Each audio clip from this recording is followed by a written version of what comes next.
আসসালামু আলাইকুম, কেমন আছেন সবাই? আজকে আপনাদের সাথে আমার হেলদি মোমো শেয়ার করব।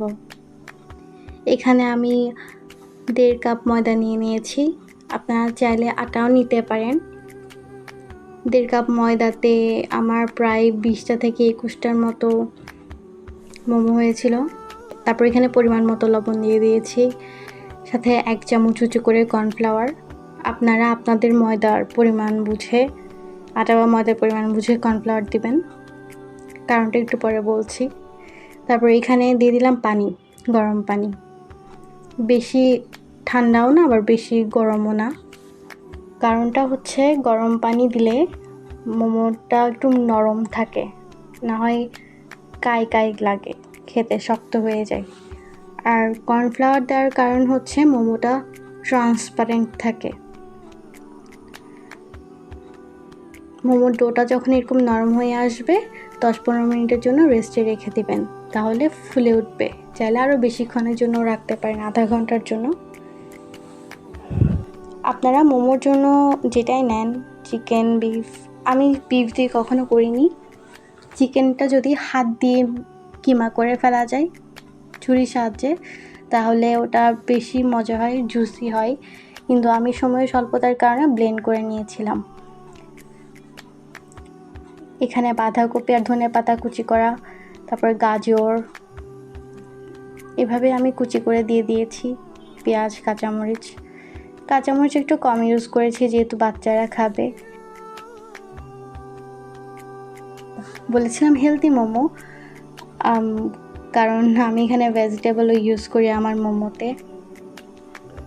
তারপরে অল্প আদা রসুন বাটা, গোলমরিচের গুঁড়া, পরিমাণ মতো লবণ, একটু লাল গুঁড়া মরিচ, কারণ কালারটার জন্য, ঝাল হবে না। তারপরে সয়া সস আপনারা আপনাদের পরিমাণ মতো দিতে পারেন, আমি আমার মতো করে দিই। তারপর আমার কাছে একটু চিকেন স্টক ছিল, ওগুলো দিয়ে দিয়েছি। আপনারা চাইলে পানি অ্যাড করতে পারেন হালকা, এটা জুসি হবে যদি হালকা পানি অ্যাড করেন, না হয় বেশি ড্রাই থাকবে। চিকেন বেশি ব্লেন্ড করে ফেললে তাহলে মোমোটা ড্রাই হয়ে যায়। তো এভাবে আপনারা আপনাদের মতো করে বিভিন্ন রকম শেপ দিতে পারেন। আমি ডাম্পলিংয়ের শেপটা ভালো পারি, তারপর অন্থনের শেপটা পারি, তাই এটা মোমোর মতো করে মোমোতে আমি এই শেপটা দিয়ে ফেলি। আপনারা কে কীরকম শেপ পারেন আমাকে কমেন্ট করে জানাবেন। আমার আনাড়ি হাতের শেপস এগুলো। এখন চেষ্টা করলে সবই পারা যায় শেপ দেওয়া, এটা কোনো ব্যাপার না। যে যেরকম পারেন সেইভাবেই শেপ দিবেন, কোনো অসুবিধা নেই, খেতে মজা হলেই হলো।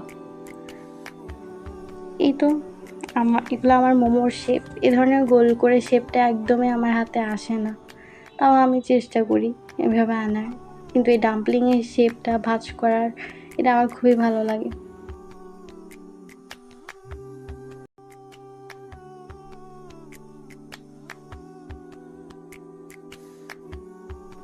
এই তো প্রায় আমার 21টার মতো মোমো হয়েছিল। আমার কাছে যেহেতু মোমোর স্টিমারটা নেই, আমি এভাবেই পানি ভাপে দিয়ে জালি দিয়ে করি। আপনারাও এভাবে করতে পারেন। আরেকটা জালি আছে, সেম ওটার মধ্যেও দিতে পারেন, যেটা পুরোটাই জালি।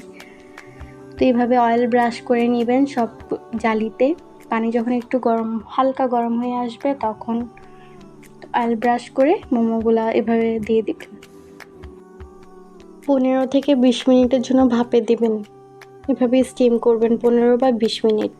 আপনারা আমার মতো এই ভুলটা করবেন না। আমি সব মোমো একসাথে তাড়াতাড়ি করার জন্য দিয়ে দিয়েছিলাম, তাই লেগে গিয়েছিল মাঝখান দিকে, আমি একটু উল্টে দিয়েছিলাম, ওটা ভিডিও করা হয়নি। চেষ্টা করবেন মোমো দেওয়ার সময় যেন একটার পাশে একটা লেগে না থাকে। এই সসটা আমি সবসময় মোমোর জন্য ইউজ করি। এটা হচ্ছে চিলি অয়েলের সাথে আরও অনেক কিছু মিক্স করে সসটা বানাই। আজকে এই পর্যন্তই, আল্লাহ হাফেজ।